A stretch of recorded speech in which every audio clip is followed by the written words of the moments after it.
Halo,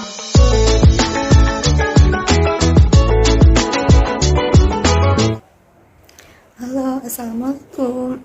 Perkenalkan, saya Winda Mulyani dengan NIM 1962201099, Prodi Akuntansi Fakultas Ekonomi dan Bisnis Universitas Muhammadiyah. Kali ini saya akan membahas tentang pelaporan keuangan dan standar akuntansi. Akuntansi dan laporan keuangan. Apa sih tujuan akuntansi? Tujuan akuntansi secara keseluruhan adalah memberikan informasi yang dapat digunakan dalam pengambilan keputusan.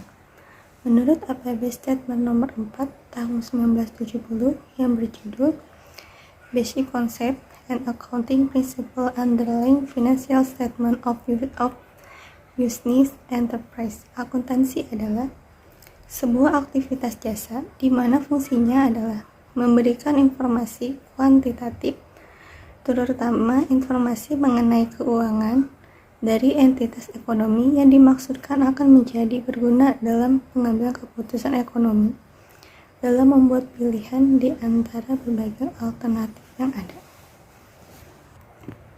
Sedangkan menurut American Institute of Certified Public Accounting (ACPA), akuntansi adalah seni pencatatan, pengklasifikasian, dan pengikhtisaran transaksi dan peristiwa keuangan dengan cara tertentu dan dalam ukuran momen, termasuk penafsiran atau hasil-hasilnya. Ada banyak pihak yang memberikan penafsiran berbeda mengenai akuntansi. Yang pertama, akuntansi sebagai suatu ideologi. Akuntansi dianggap sebagai suatu alat untuk melegitimasi keadaan dan struktur sosial, ekonomi, dan politik kapitalis. Bahkan menurut Karl Marx, akuntansi merupakan bentuk kesadaran yang palsu dan merupakan alat untuk memastikan, bukan memberikan informasi yang benar tentang hubungan sosial yang membentuk lembaga produksi. Yang kedua, akuntansi sebagai bahasa bisnis. Kalau bahasa memiliki tata bahasa, maka akuntansi juga memiliki aturan-aturan atau ketentuan yang memungkinkan stakeholder memahami pesan yang disampaikan perusahaan.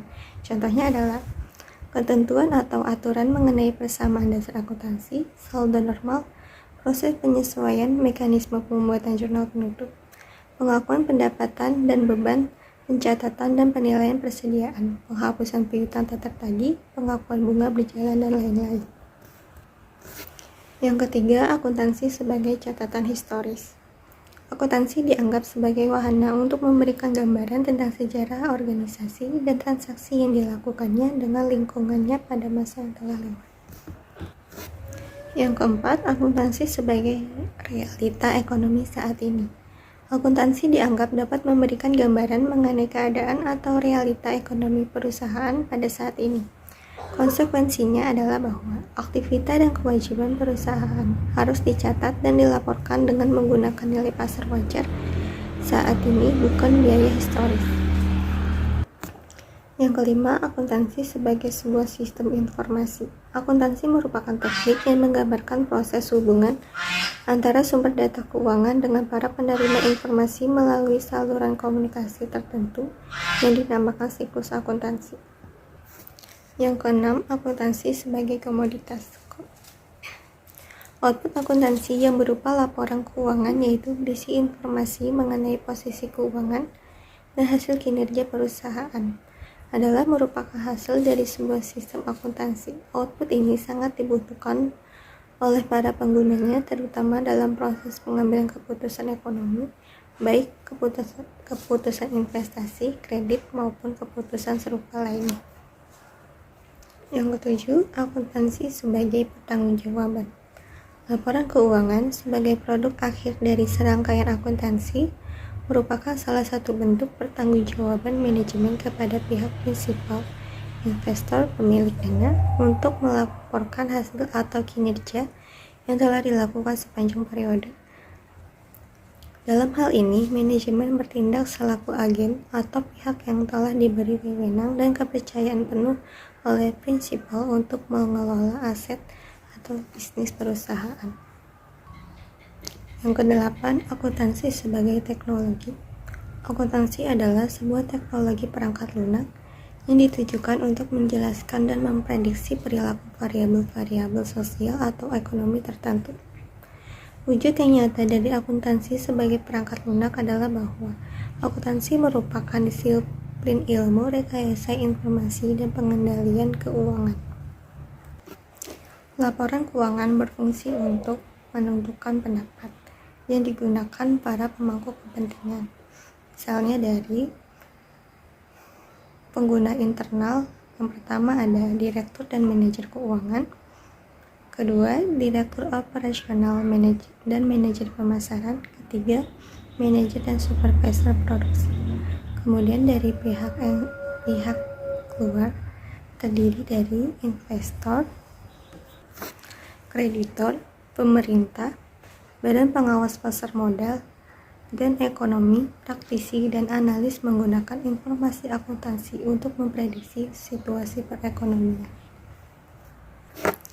Organisasi pembentuk standar akuntansi di Amerika. Standar akuntansi mencakup konvensi, peraturan, dan prosedur yang telah disusun dan disahkan oleh sebuah lembaga resmi. Pada saat tertentu, standar ini merupakan konsensus pada saat itu tentang cara pencatatan sumber-sumber ekonomi, kewajiban, modal, pendapatan, biaya, dan pelaporan dalam bentuk laporan keuangan.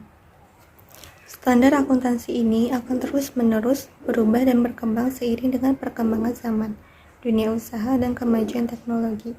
Ada 4 organisasi yang memiliki pengaruh besar dalam pengembangan standar akuntansi keuangan di Amerika, yaitu yang pertama, Securities and Exchange Commission atau SEC. Kedua, American Institute of Certified Public Accountants (AICPA).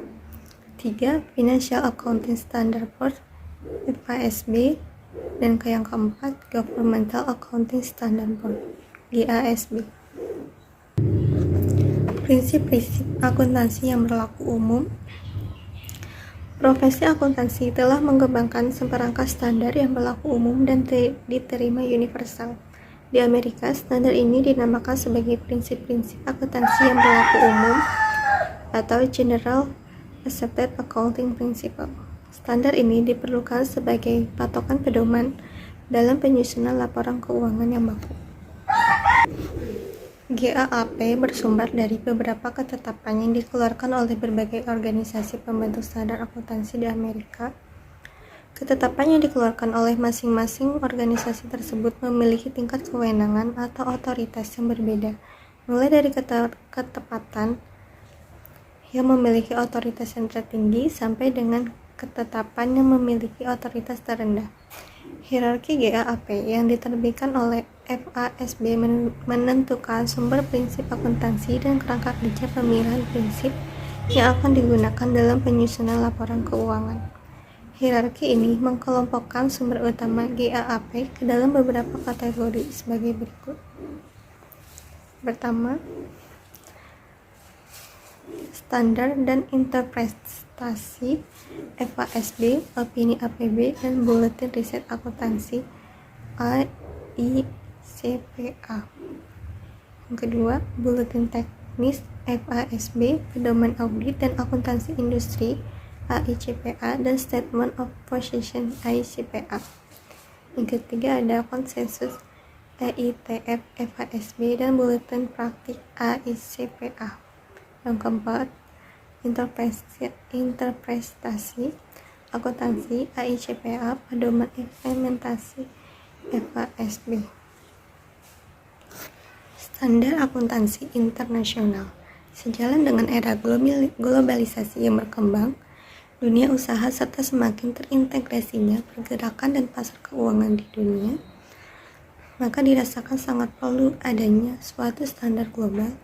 Standar tersebut memperoleh bentuknya setelah adanya dukungan dari IASB, International Accounting Standards Board, terhadap standar akuntansi.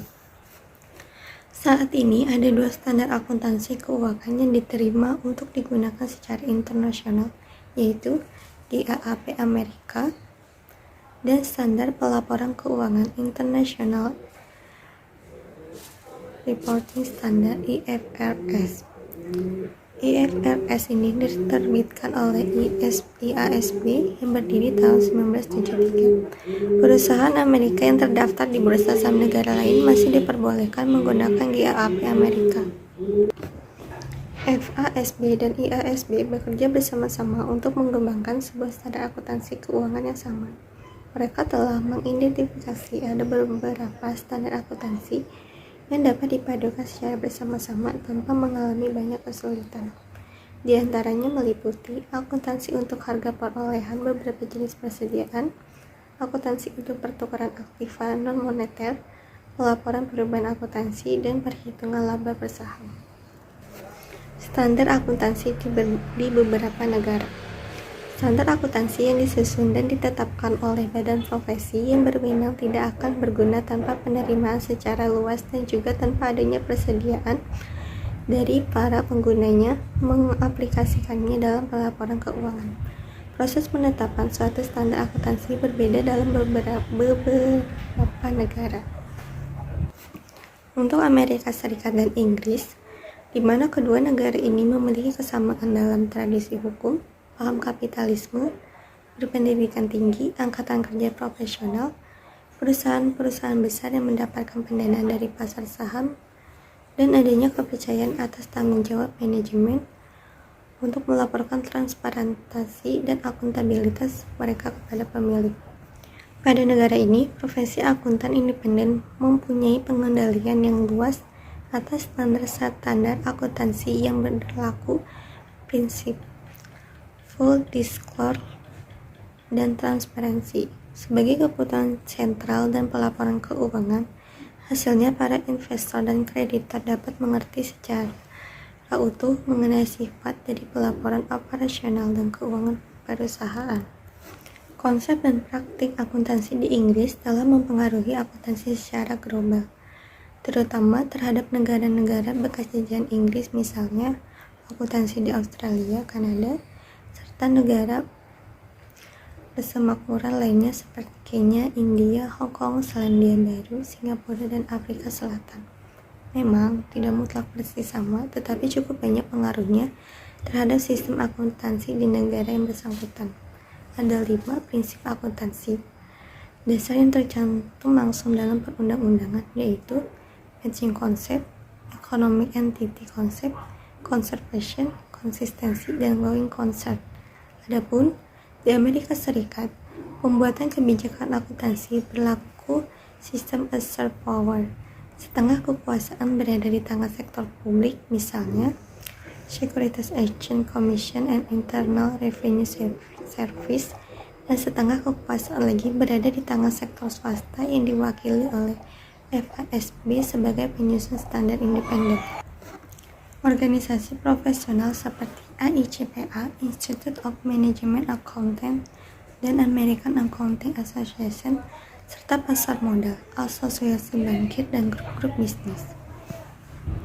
Bertentangan dengan Amerika Serikat dan Inggris, negara-negara Eropa dan Jepang walaupun mempunyai sistem ekonomi kapitalis, tetapi mereka secara historis tidak mempunyai ketergantungan pada harga bersaham. Negara-negara Eropa dan Jepang lebih bergantung pada pinjaman bank. Penyusunan standar akuntansi di Jepang terutama merupakan fungsi pemerintah dengan sejumlah input pendukung dan JICPA, Japanese Institute of Certified Public Accountant. Pemerintah pusat mengendalikan dengan ketat semua hal yang terjadi dalam akuntansi di Jepang.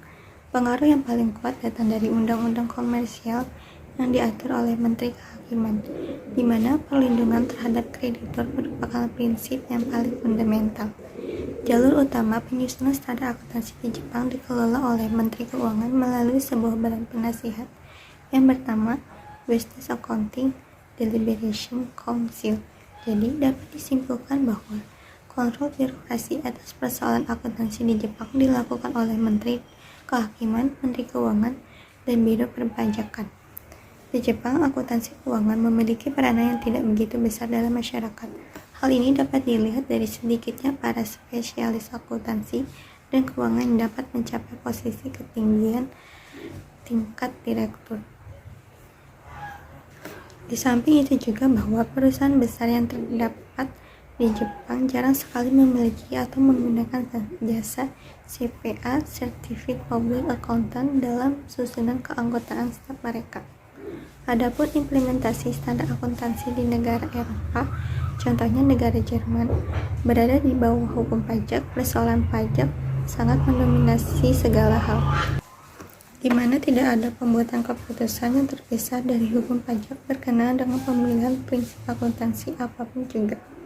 Laporan keuangan perusahaan di negara Jerman mencerminkan hukum-hukum pajak sehingga tidak ada lagi bedaan antara laporan keuangan yang disiapkan bagi tujuan pajak dengan laporan keuangan yang dipublikasikan.